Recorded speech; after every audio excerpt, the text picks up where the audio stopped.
Estamos aqui de volta, né, dando continuidade a essa questão da citação, do plágio, do texto e de alguns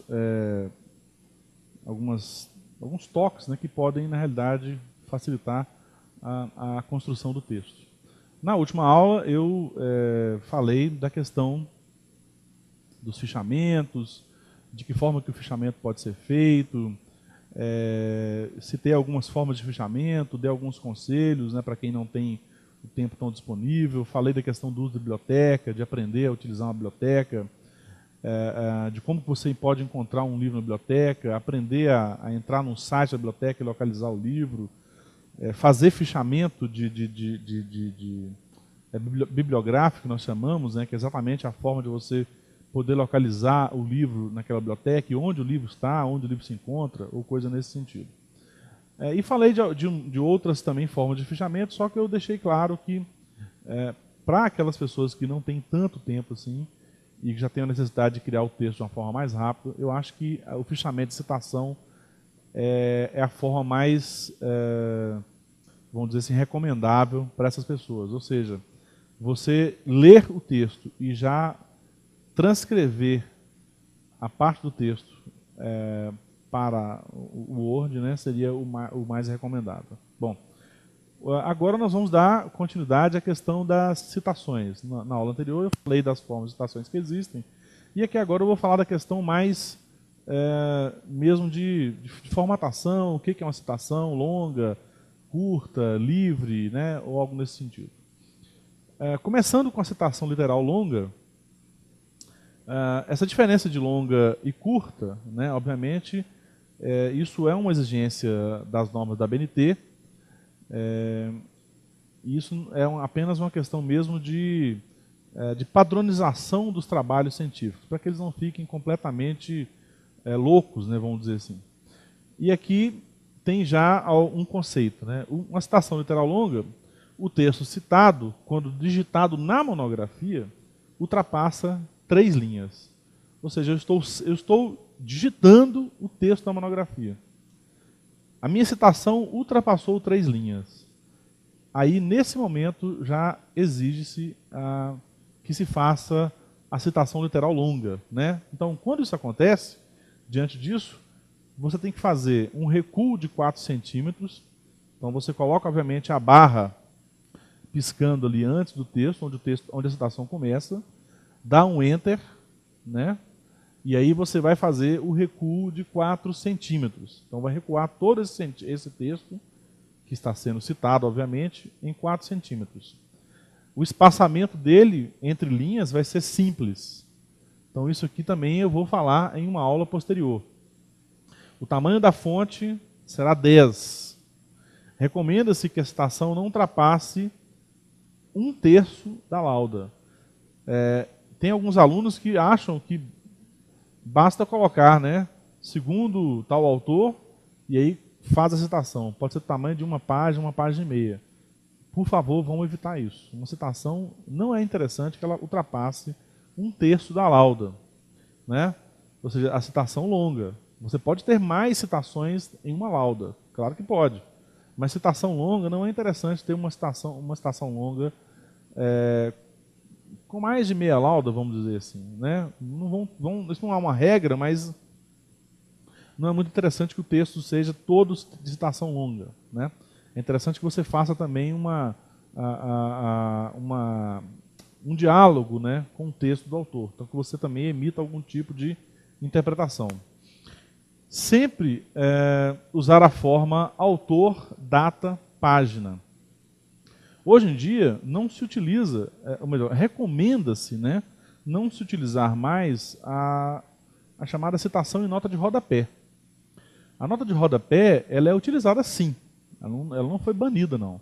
Mas a nota de rodapé ela é utilizada para complementos, para você, obviamente, colocar algo ali, alguma curiosidade, uma tradução, alguma coisa que complementa a informação do autor, né?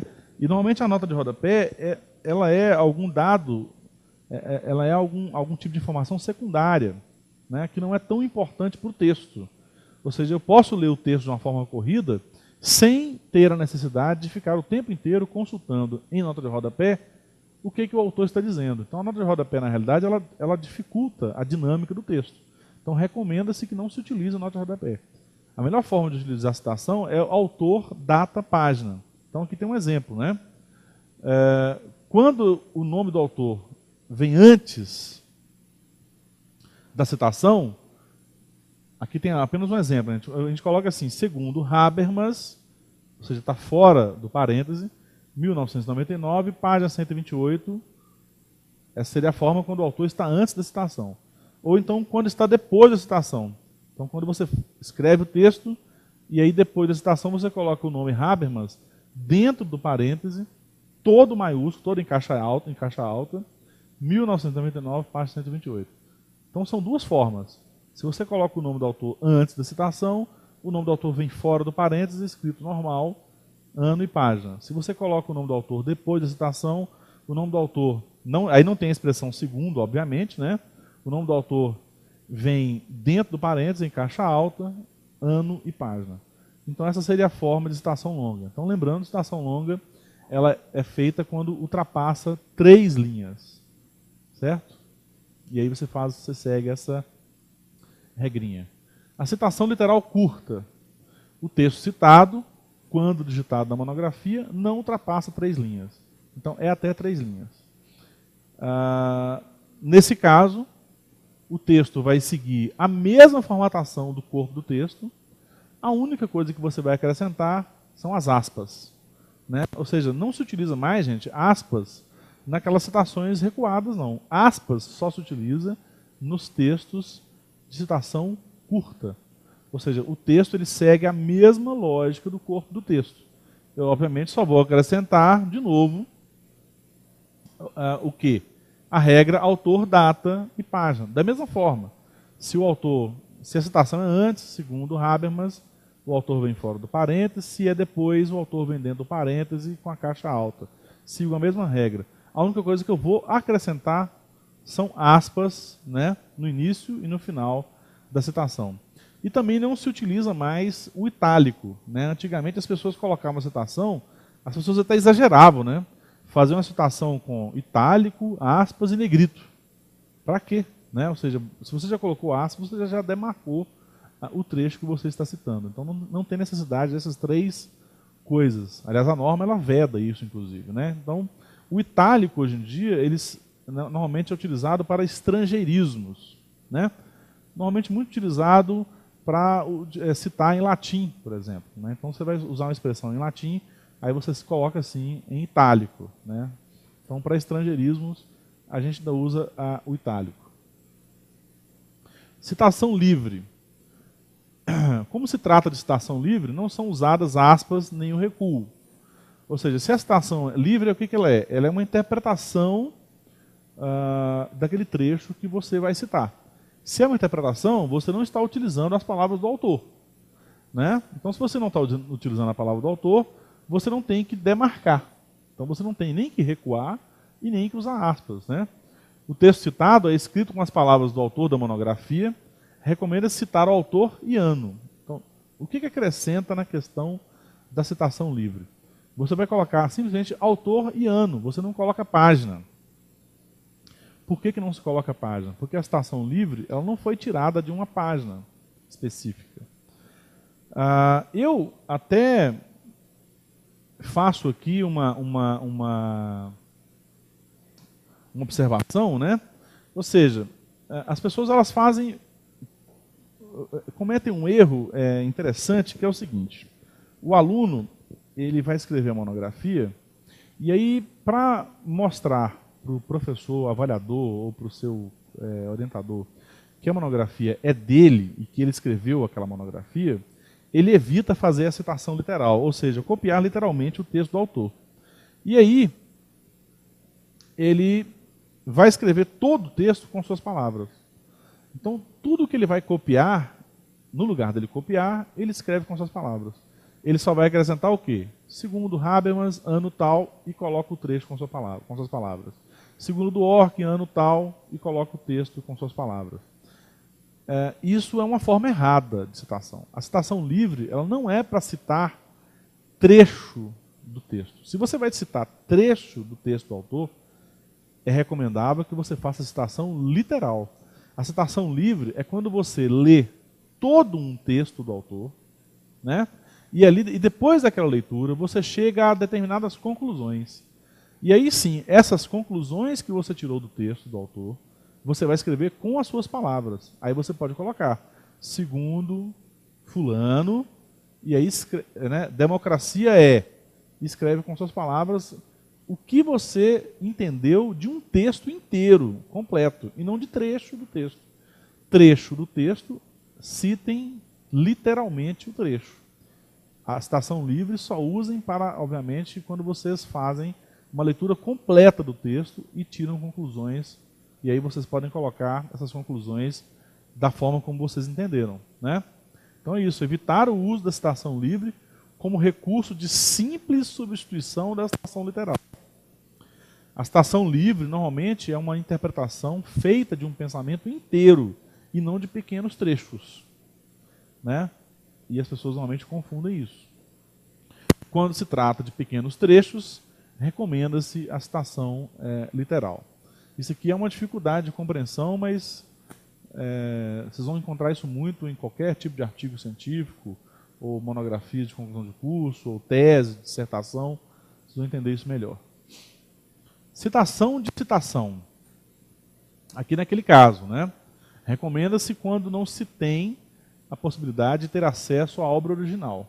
Então, eu estou buscando um livro, esse livro eu não encontro mais. Ele já está esgotado há muito tempo, eu só vou encontrar esse livro, sei lá, em sebos, eu tenho que fazer uma pesquisa, além de biblioteca, em sebos também. Esse livro está em alemão, esse livro está escrito em inglês, eu não tenho domínio dessa língua. Então, como eu não tenho acesso a essa obra, aí eu vou utilizar a citação de citação. Então, eu pego um autor que está citando essa obra, né? Então, eu vou citar a obra original a partir de uma obra secundária. Isso é um recurso muito utilizado e muito recomendado. Essa regra de citação, ela segue a mesma regra da citação literal longa e curta, né? Porque você está citando literalmente, né? Então, a única coisa que vai acrescentar aqui, que vai ser acrescentado, é o nome do autor citado e a obra consultada. Exemplo, Habermas citado por Catone, 2004, página 122. Observem que depois do Catone eu coloquei o ano do livro do Catone e a página do livro do Catone. O que eu faço aqui no Habermas, né? É importante acrescentar nota de rodapé, ou de pé de página, com referência à obra que está sendo citada pelo autor consultado. Então, em pé de página, eu coloco, né, a barra para poder piscar aqui, peço para inserir nota de pé de página, será inserido pé de página, e aqui eu coloco o livro que foi citado pelo Catone. Então, esse é um recurso que é muito utilizado, inclusive, aí sim, a nota de pé de página é recomendado e não tem nenhum problema. Então, essa seria a técnica, né? Habermas, aqui eu já vou inserir uma nota de pé de página, coloco o texto, se inclusive o Catone estiver citando o texto em alemão, eu tenho que colocar o nome do livro em alemão, né? Esse livro que está em pé de página, como ele é uma obra que foi citada por outro autor, ele não vai para a referência bibliográfica. O livro que vai para a referência bibliográfica é só o livro do Catone, né? Não vai o livro do Habermas. Então, esses seriam alguns toquezinhos que nós vamos, daqui para frente, ficar sempre lembrando, né? Bom, aqui tem um tópico sobre normalização técnica e coleta de informações. É claro que a pós-graduação de vocês ela tem todo um manual próprio. É importante seguir esse manual naquilo que diz respeito à questão das normas que são mínimas, né, que são cobradas para a construção do texto. Mas aqui eu já vou dar alguns toques, né? A ABNT, ela obviamente regulamenta, entre outras milhares de outras normas técnicas, né, a questão também do texto, de um texto monográfico, né? E o texto, aqui tem alguns pequenos toques. Folha A4, então já é importante Um toque que eu vou dar para vocês é o seguinte, gente. Quando vocês vão começar a digitar o texto, nunca comecem a digitar o texto antes de formatá-lo. Então, é importante fazer a formatação antes da digitação. As pessoas deixam para poder digitar e depois formatar. Quando você faz isso, você cria um problema gravíssimo, né? Porque o Word ele não é tão inteligente assim como a gente imagina. Então, isso gera um problema maior. Então, é legal que vocês façam a formatação antes da digitação do texto. Então, aqui já vai alguns toques, né? Folha 4, já vai lá na barrinha lá de configuração de página e já lembrem de colocar folha 4. O que eu já cansei de ver pessoas digitando o texto aí e tá lá carta A5, sei lá, A3, e quando vai ver está tudo desconfigurado. Então já lembre de colocar lá em cima folha A4.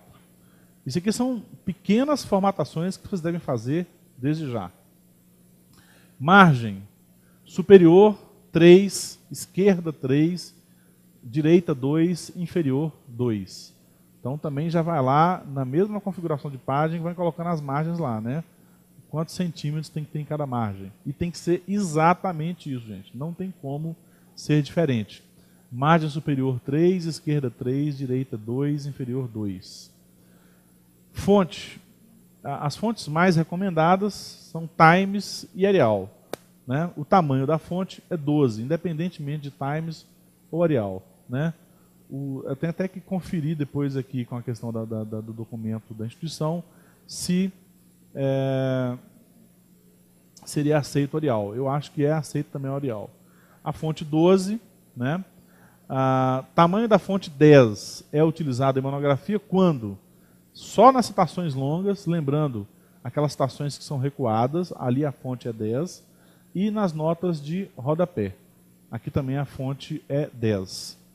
O espaçamento da monografia, do texto, 1,5, ou seja, muitas pessoas ainda acham que o espaçamento ainda é duplo, não é duplo, né? O espaçamento é 1,5, ele reduziu.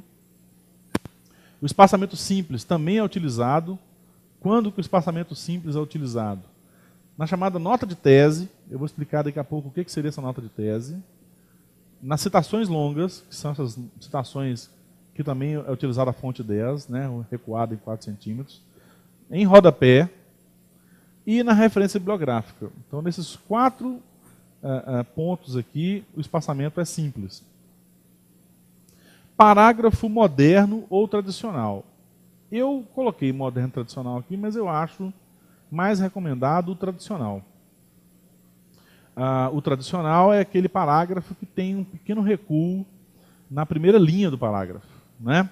Tem algumas instituições que aceitam 2 centímetros como recuo na primeira linha e tem outras que aceitam 1,27, que é o recuo que inclusive já está formatado no próprio Word, né? Depois vocês têm que conferir qual que seria.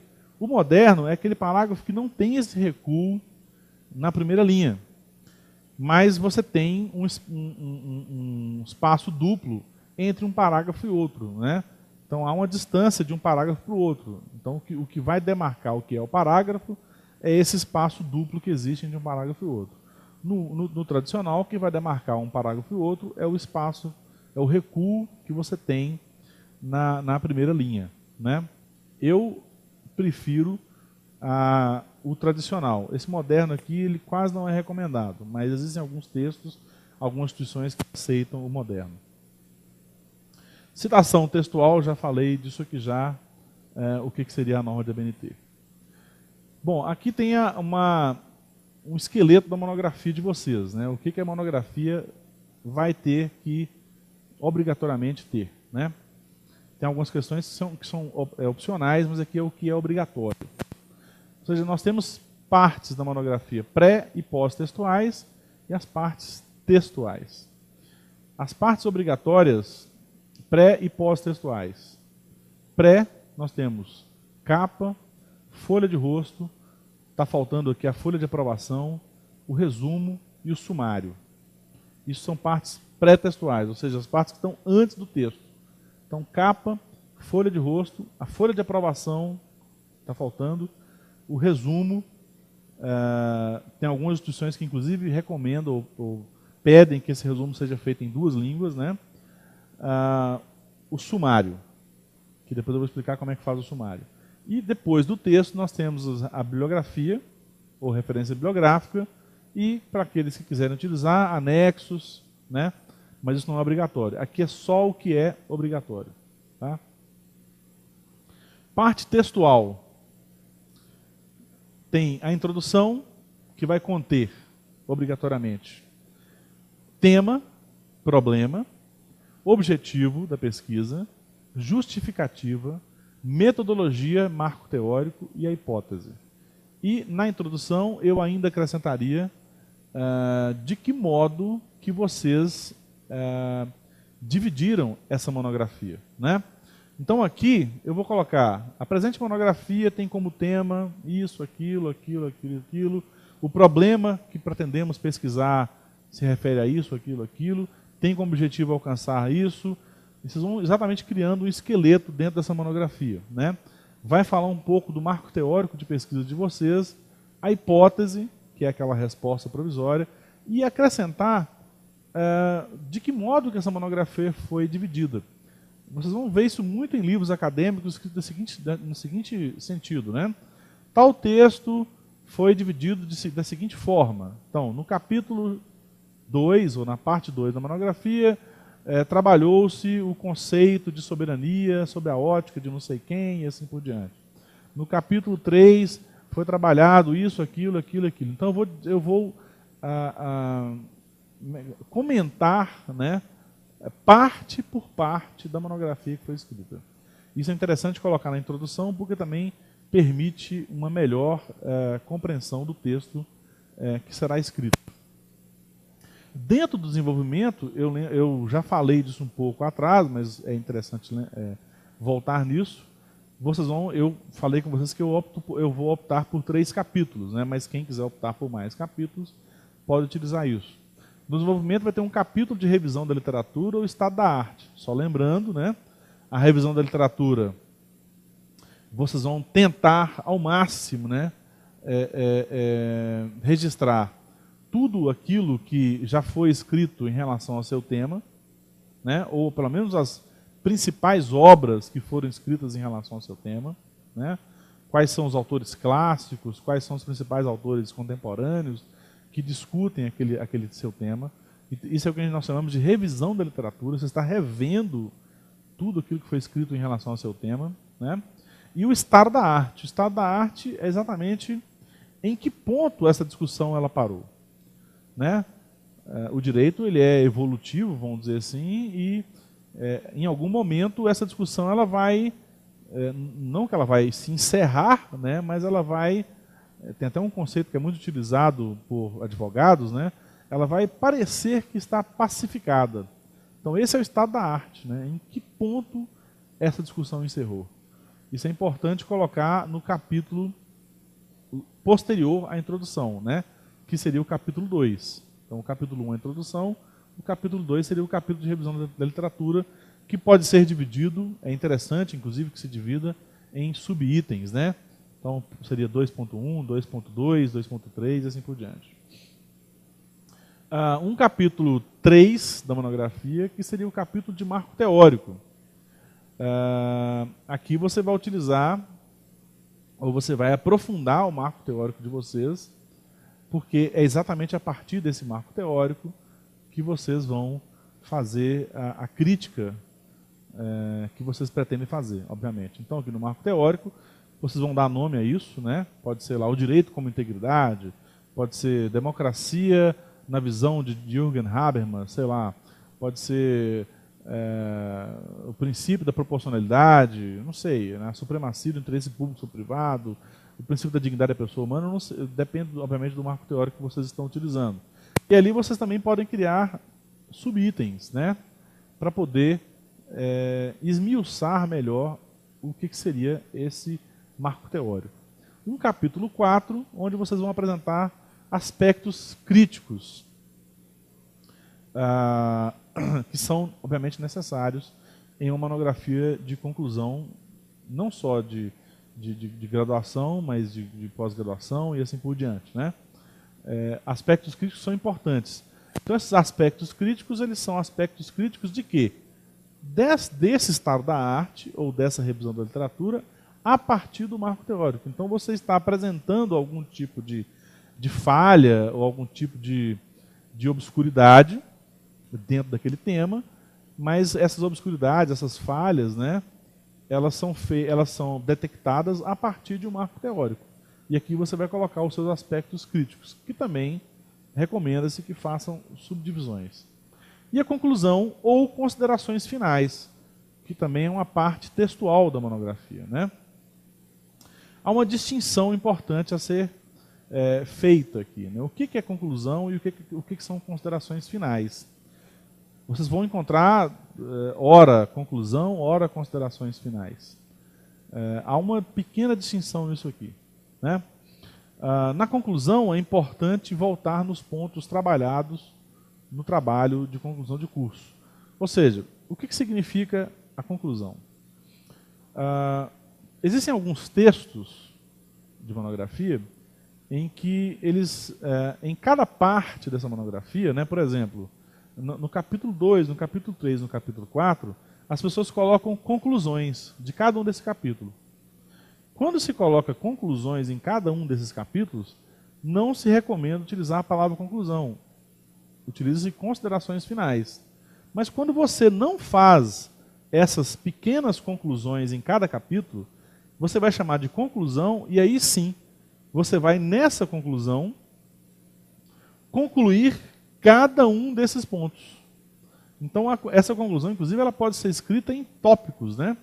Então você pode colocar lá tal como ficou demonstrado no capítulo X, a doutrina ainda entende assim, assim, assado, a jurisprudência também entende assim, assim, assado, ou seja, você vai voltando, né? No capítulo 3, demonstramos que o nosso marco teórico reforça aquilo e tal. Então, a conclusão, inclusive a conclusão, ela é escrita aqui sim. Na conclusão não é permitido nenhum tipo de citação. É o único ponto da monografia onde não se tem citações. Não existem citações aqui. Então aqui o aluno ele faz o texto com as suas palavras, porque aqui são as conclusões que o aluno chegou. Então quais são as suas conclusões a partir do texto que você escreveu? Então conclusão é isso. Então quais as conclusões que você chegou em relação ao capítulo 1? Quais as conclusões que você chegou em relação ao capítulo 2? E quais as conclusões que você chegou em relação ao capítulo 3? Então, conclusão seria isso. As considerações finais, elas são feitas porque já foram feitas conclusões em cada um desses capítulos, né? Então, essas conclusões já foram feitas ao longo do texto. Nas considerações finais, vocês vão levantar pequenas considerações ao tema de estudo. Então, vocês podem fazer, é por isso que é chamado de considerações finais, né? É como se você estivesse realmente dando um fechamento ao texto, né? Apontar uma pequena crítica, apontar uma pequena falha, dizer que ainda é necessário mais pesquisas em relação a esse tema, ou seja, de que em outro momento será feito um melhor aprofundamento sobre isso. Ou seja, considerações finais, elas são, eu particularmente acho mais prático fazer conclusão do que considerações finais, mas isso depende de cada aluno. Bom, então isso aqui seria, essa seria a parte textual da monografia, e a parte pré-textual seria aquilo que eu falei antes, antes dessa lâmina aqui, né, gente? Então, a monografia de vocês ela tem que ter obrigatoriamente isso aqui. Agora, é claro, lá no documento que vocês têm acessível, né, com essas normas, vocês vão ter outras partes lá que elas são opcionais, né? A epígrafe, os agradecimentos, a dedicatória, os anexos. Isso aqui são questões que vocês podem utilizar ou não, né? O que é uma epígrafe? São aquelas frases, né, de impacto. Você lê uma poesia bacana de um Fernando Pessoa, ou uma frase lá do Gandhi, uma frase do Nietzsche, né, e coloca lá a epígrafe, né, que seria exatamente essa frase que, de certo modo, ela representa, de uma forma global, aquilo que você está querendo demonstrar no seu texto, algum tipo de indignação, vamos dizer assim, ou algo nesse sentido, né? Os agradecimentos, ali você pode colocar agradecimento a quem você quiser, a sua família, e também tem lá uma norma especificando como é que seria escrito o agradecimento, e a dedicatória, que seria simples para quem que você vai dedicar isso aqui. Isso também vem nas partes pré-textuais. Anexo, normalmente a gente recomenda que qualquer tipo de legislação, jurisprudência, acórdão, tabelas que vocês vão utilizar, foto, né? Isso é interessante não vir no corpo do texto da monografia. É interessante que isso esteja em anexo. Então vocês podem criar quantos anexos forem necessários. Anexo de jurisprudência, anexo de legislação, anexo de fotografia e assim por diante, né? Bom, encerramos aqui. Na próxima aula nós daremos continuidade.